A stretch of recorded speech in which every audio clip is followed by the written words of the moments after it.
Welcome back, guys. After a tough loss to MSU on the road, Michigan returns home to take on the Indiana Hoosiers, who are 2-6 and winless in conference.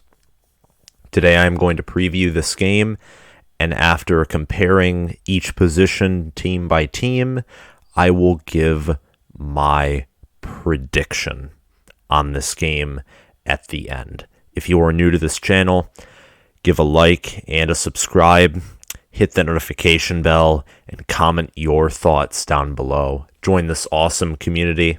We're on the road to hit 2,000 subscribers sooner rather than later. I'd really appreciate it if you hit that sub button and commented your thoughts down below and gave this video a like. Anyway, let's get into it. So Michigan is favored by 20 points. People are expecting Michigan to be mad after losing to Michigan State, which is fully expected, and they, of course, expect Michigan to win big here. It opened up less than 20, the spread did. So obviously people here are betting on Michigan to cover and get a big win here. Michigan is favored by 92.2% to win the matchup against Indiana, who obviously gets the remaining 7.8%. Indiana allows 31.6 points per game and only scores 22. Michigan scores 37.1 points a game and allows 17.1.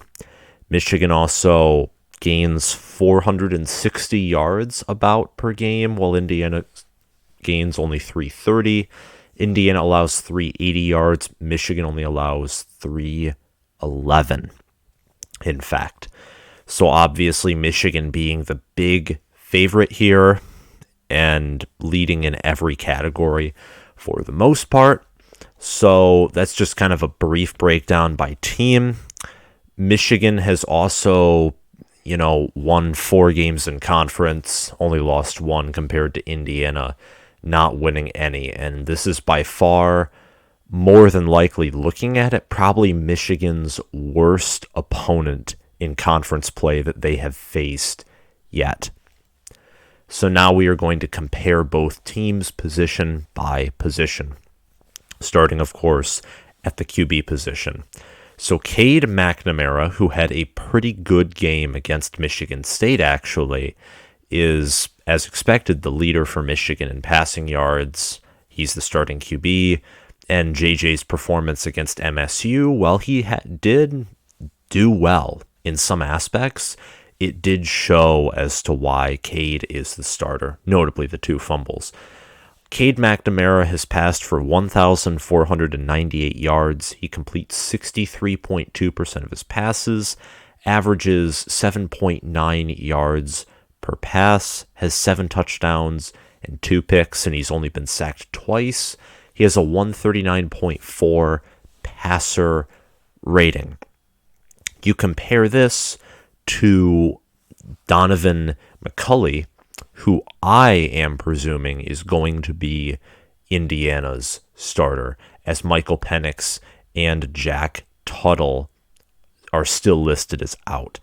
Donovan McCulley has passed for only 272 yards, completes 48.4% of his passes, averages 8.8 yards per pass attempt, and has 2 touchdowns, no picks. He's been sacked 6 times.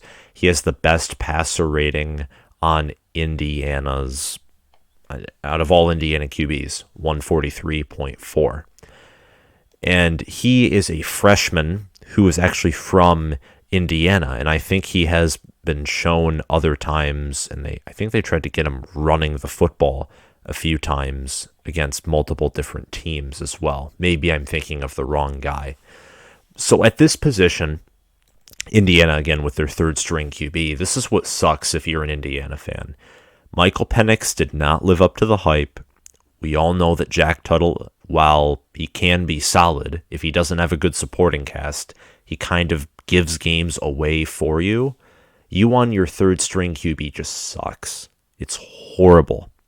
Michigan, on the other hand, Cade McNamara, before this game, I thought might not have been that great of a QB. If he plays the way he did against MSU for the rest of the year, he might turn out to be one of Harbaugh's better, if not best, starting QBs. And JJ is a pretty solid backup, especially when it comes to passing the football. He has a 194.1 passer rating. So I totally take Michigan here at the QB position. Seeing how Michigan's, two main quarterbacks have only been sacked 3 times, and seeing how MSU's D-line, who is the leader in sacks in the Big Ten, got no sacks and virtually no pressure on Michigan, I'm totally taking Michigan's O-line here as well. Indiana, you have a total of 21 sacks throughout the 4 quarterbacks you've played. 21 sacks out of 274 passing attempts. So I totally take Michigan's O-line and QB here.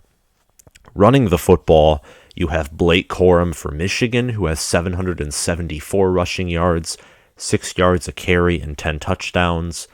You also have Hassan Haskins with 661 yards, 4.8 yards a carry, and also 10 touchdowns. That's the main running back duo. Donovan Edwards did not travel to East Lansing with the Wolverines this past Saturday, and it was just Corum and Haskins like it normally is. Edwards occasionally appears, and he has 2 touchdowns for 139 yards. Stephen Carr has 588 rushing yards for Indiana, averages 3.9 yards per carry, and has 6 touchdowns. Devion Irvin Poindexter, who I did mention before when I was talking about Indiana and Michigan State, he had 128, or maybe it was Ohio State, Michigan State. He has 128 rushing yards, 6.7 yards a carry, and a touchdown. And from what I can see at the stat chart, it looks like they are beginning to use him more than some of the other running backs. So here, again, I'm going to take Michigan. And I'm going to say this repeatedly and repeatedly kind of throughout this video. I think with Indiana's injuries and everything surrounding them, plus Michigan being mad, that's more of a side note though, this is going to be, I'm just going to keep on picking Michigan. But I'm going to wait for my more in-depth prediction at the end, of course. And keep in mind, Indiana always plays Michigan tough. They always find a way to scare us at some point in the game. Always do. So now we get to the receiving end of things. The interesting thing about the receiving end of all of this is Indiana is led by Peyton Hendershot in receiving yards, who has 447 receiving yards and 4 touchdowns. Ty Fogel, who I think was an All-American wide receiver before the season began, only has 445 receiving yards and a touchdown. And it doesn't help when Michael Penix and Jack Tuttle are just giving the other team the football. It doesn't help at all. Indiana's been really a turnover machine since the beginning of the year, and the injuries and lack of a supporting cast don't help. Behind Fogel and Hendershot, you have Miles Marshall, who has 213 receiving yards and no touchdowns, but averages 15.2 yards per catch. For Michigan, you have Cornelius Johnson, Eric All, and Dalen Baldwin. Cornelius Johnson with 348 receiving yards and 3 touchdowns, 15.1 yards average per catch. Eric All with 255 yards, 0 touchdown receptions, and Dalen Baldwin with 2 touchdown receptions and 219 yards. You also got Andrell Anthony, who had 6 receptions against Michigan State. I highly anticipate he's going to be used going forward. He had 155 yards in that game and 2 receiving touchdowns. Michigan's wide receiver room is better than I thought it was at the beginning of this year and even before the Michigan State game.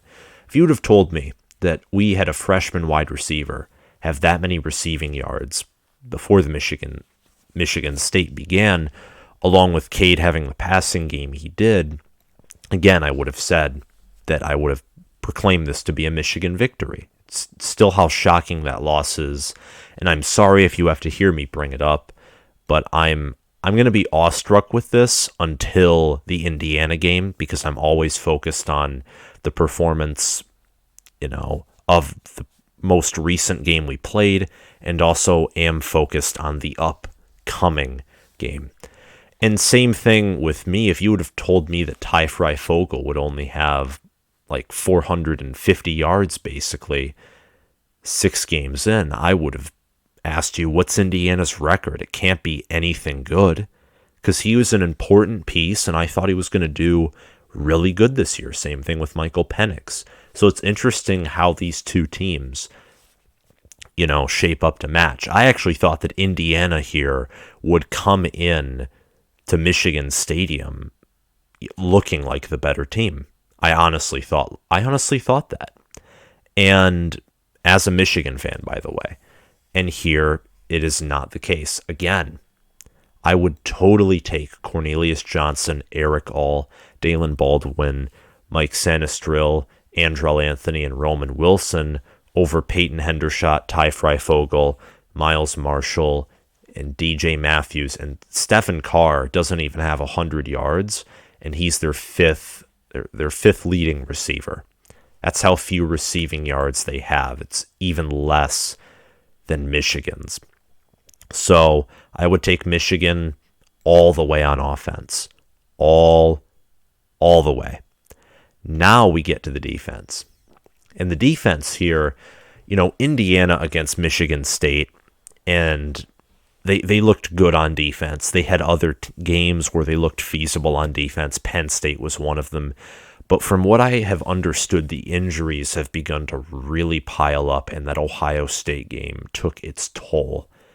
The leaders in sacks for Indiana is obviously Micah McFadden, who I think might have been a preseason All-American or All-Big Ten linebacker.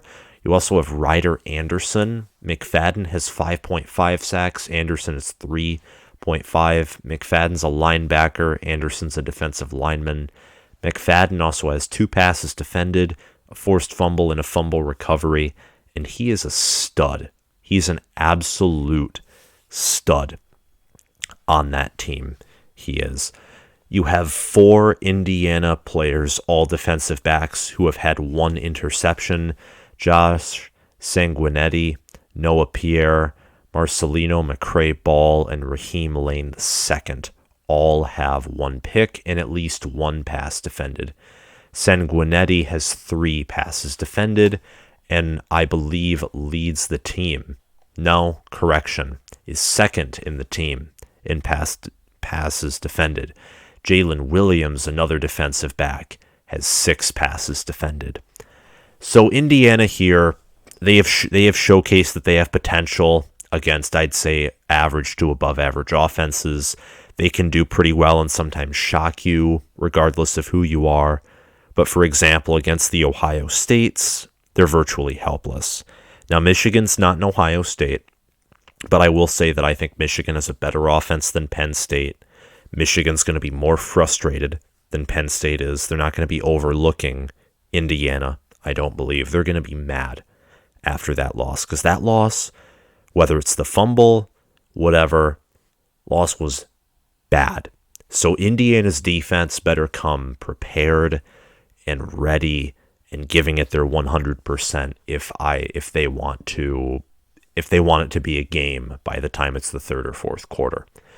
Michigan's defense, speaking of which, Michigan's defense this year, all year, has never lost the turnover battle in any way, shape, or form. They forced enough turnovers and made enough stops. But you know what I didn't notice? What I didn't notice is they are susceptible to the big play just enough that it kills them in a horrible way.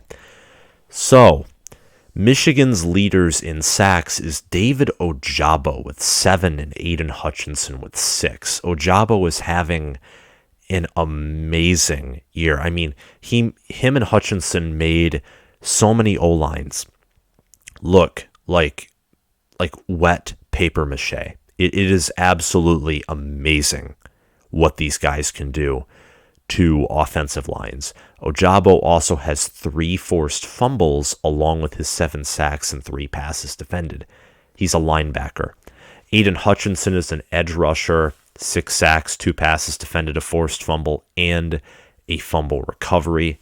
Taylor Upshaw, another edge rusher, has 1.5 sacks, and Christopher Hinton has 1 as well.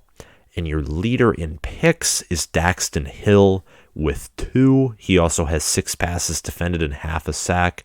RJ Moten, Jamon Green, DJ Turner, and Mike Morris all follow up with 1 after Daxton Hill. Josh Ross, the linebacker, hard to not mention him. He has half a sack, 54 total tackles, and 2 passes defended. Him and Hill are first and second in total tackles for reference, with 54 and 41 respectively. And Ross is kind of the anchor, the guy who sits in the middle and is just able to, he's done such a good job.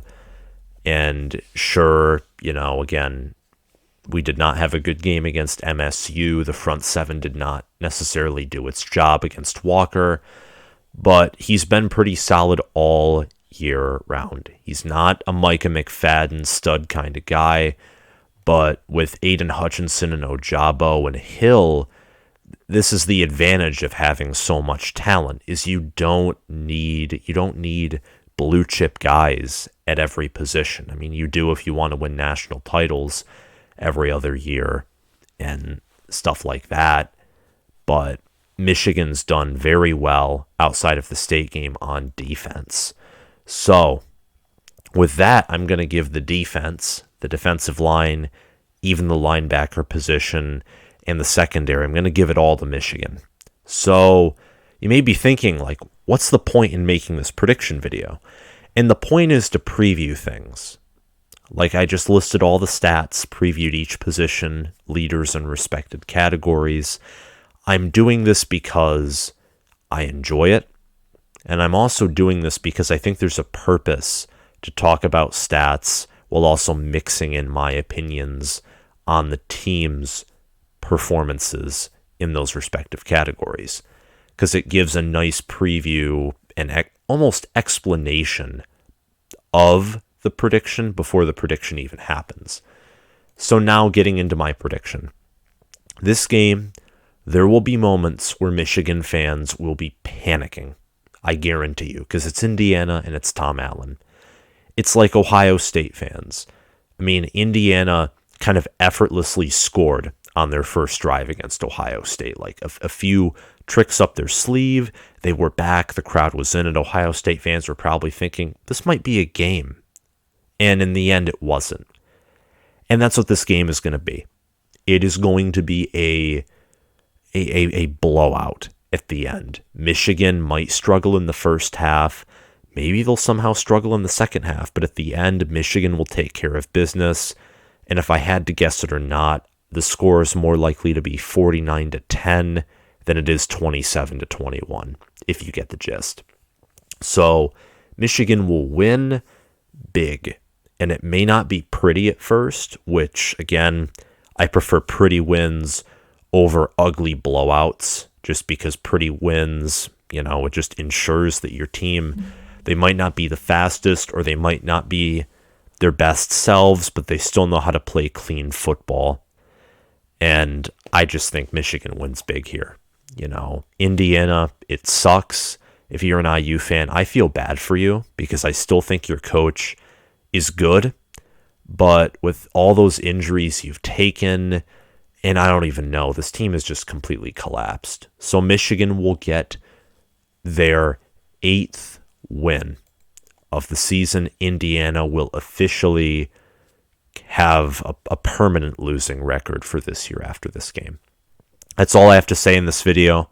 If you liked it, like, subscribe, hit that notification bell, and comment your thoughts down below. Join this awesome community and help this channel get to 2,000 subscribers and beyond. Thank you all for watching, and I'll see you around.